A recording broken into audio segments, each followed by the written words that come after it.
Okay, so we've got a rarity here at a slightly one-off Fighters Only magazine podcast with British middleweight Michael Bisping. Mike, you on the line? Can you hear me? I can, John. How you doing, mate? Hi, Mike. Thanks for joining us. Yeah, No so worries. let's jump straight in. Yesterday, Chael Sonnen found out he was indefinitely suspended by the California State Athletic Commission, and it looks like his career might be over. What are your thoughts on that? Well, first, it's an absolute shame for the guy. I really do feel sorry for him. I fight in the UFC, and if it had happened to me and my career was, kind of almost over because of things like this, I'd be devastated. The guy, he made a lot of mistakes, and with the criminal charges I had, and obviously with the steroid use and things, and I don't condone the use of performance-enhancing drugs, and quite the opposite. I've got a very strong stance against them. I've never used them any time in my life, and I never will. But he's a human being, and no one's perfect. Bloody hell, I'm not perfect. Everyone makes mistakes, In the criminal case, he was put on probation and fined $10,000, and for the steroid use, he was given a sentence that was deemed to be appropriate at the time from the Athletic Commission. I don't know all the details because I wasn't there, so I'm not passing judgment on the Athletic Commission. I'm just saying that it just seems. It seems a little harsh for Chael Sonnen. I feel sorry for the guy. He's basically the two careers that he was involved in.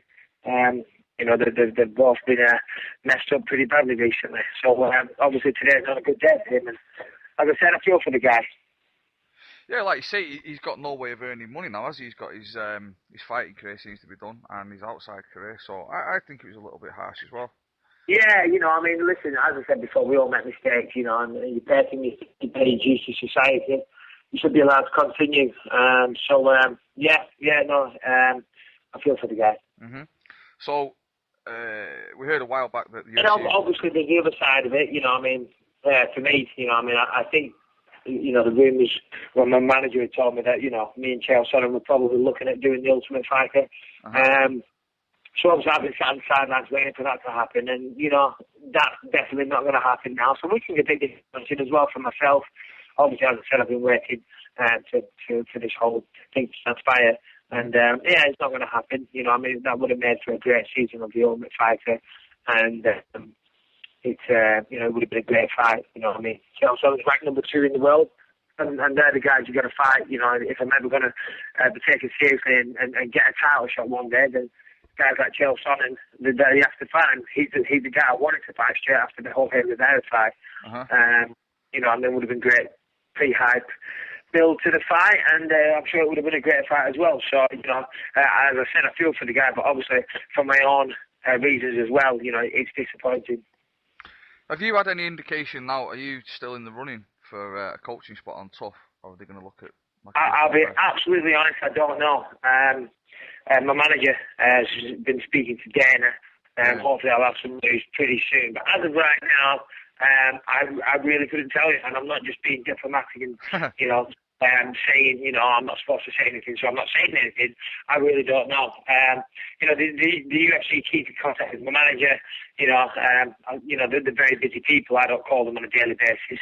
I just sit back and wait for the call, and hopefully my manager or the UFC will be in touch soon, and hopefully they'll have some news for me. I'm still very much hoping to be part of the Ultimate Fighter, or failing that, I just want to fight again. It's been over 2 months now, and I'm crawling the walls, and I'm itching to fight. I love to fight. This is what I do.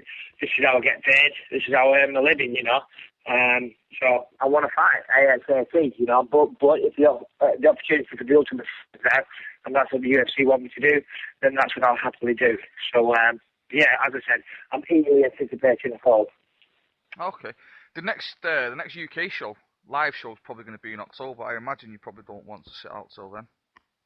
Yeah, definitely not. I don't want to fight something. I'd certainly like to fight before then.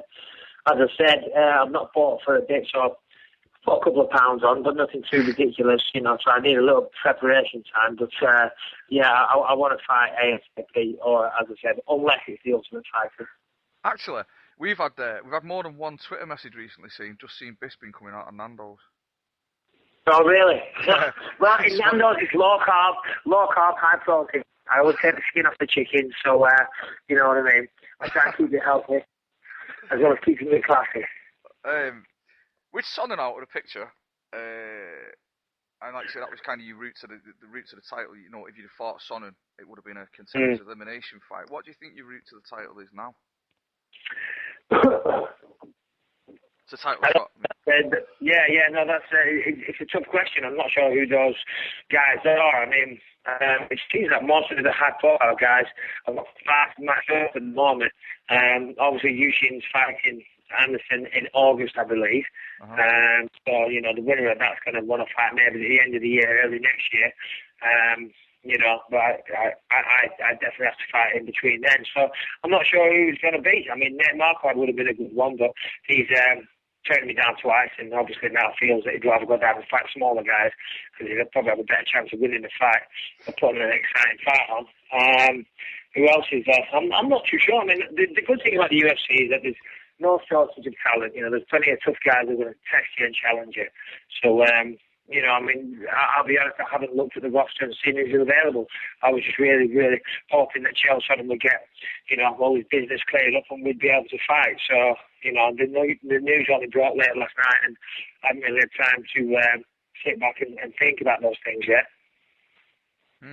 Well, there's no shortage of people on the roster looking at you. You've been called out by, I think we've had Belfort, Alan Belcher, Brian Stan, Tim Kennedy from Strikeforce, even Ed Herman has popped up out of nowhere to say that. Oh yeah, that's right. Yeah, the Ginger Ninja. Yeah, no, exactly. You're right. I mean, there's no shortage of people that want to fight me, and you know, I suppose in some ways that's a good thing. You know, I mean, I should always be able to get a fight, but you know, I mean, come on, change the tune. They all just think it's a popular. You know, they're all just trying to get fans. You know. By slagging me off and saying they want to fight me and this and that, you know, but come on, change the tune, you know, try and do something original. I mean, some arsehole from doesn't even fight in the UFC was calling me out yesterday, you know, and slagging me off for what I did in the Rivera fight. And I said to him, look, I don't even give him his name because I think you know what I'm talking about. I was like, come on, man, that was 2 months ago, you know, you missed the bandwagon. But yeah, it seems that every day someone calls me out, and thanks for keeping my name relevant when I'm not fighting. You know, I'm just chilling out with my kids in the northwest of England, in a sleepy little village, and my name seems to pop up on the internet every day because of these assholes. So you have to do me a favour. Thanks, guys. It's like having your own little PR team, really. No, it is. It's perfect. You know, you've got fucking, what was his name? Belcher, with that monstrosity on his arm. That was the first one. Brendan Schwab.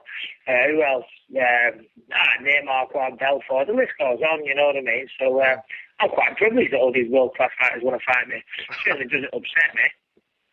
I think you and Belfort might be a nice fit. Well, as I said, you know what I mean? There's no shortage of great fighters. Belfort, obviously, I think he's going to fight lined up. Who is it now? I can't remember. But yeah, Belfort would be a very, very tough fighter that I've always looked up to, and you know, I'd love to get the opportunity to fight him. As I said, you know, the UFC is full of those guys. So I'm pretty sure I'll find out soon enough who he's going to be. You've not had any indication whether Strikeforce crossover fights are possible, have you?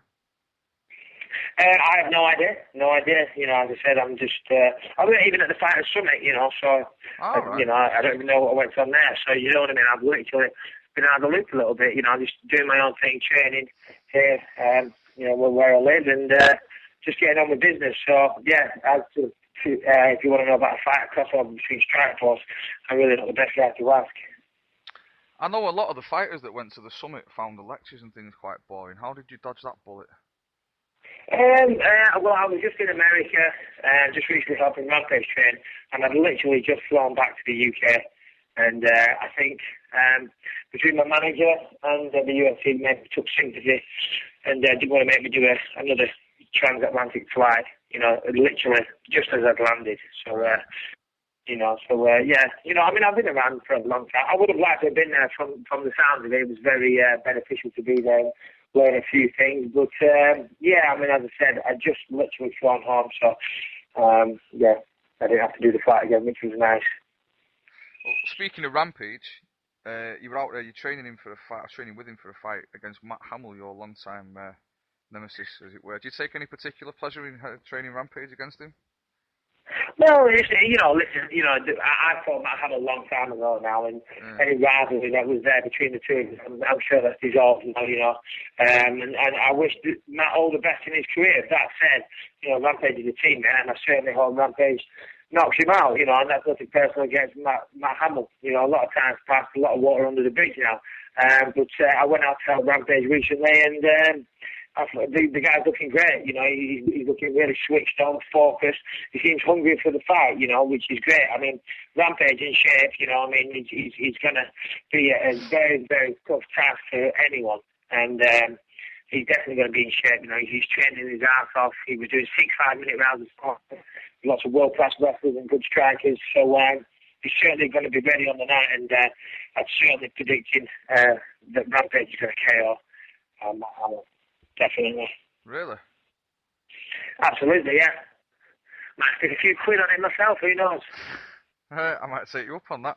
Because it's a strange thing about Rampage, like in the interviews and stuff, his comments leading up to the fight, he said he's not really excited by the fight, and then he said he's not really excited about fighting much anymore, and he's always talking about the movies, and I get the impression he's just like a little bit jaded, and then obviously he's got that reputation for not really liking to train hard, and yet, when he fights, his cardio is never questionable. You never really see Rampage gassing out, so he must put the work in.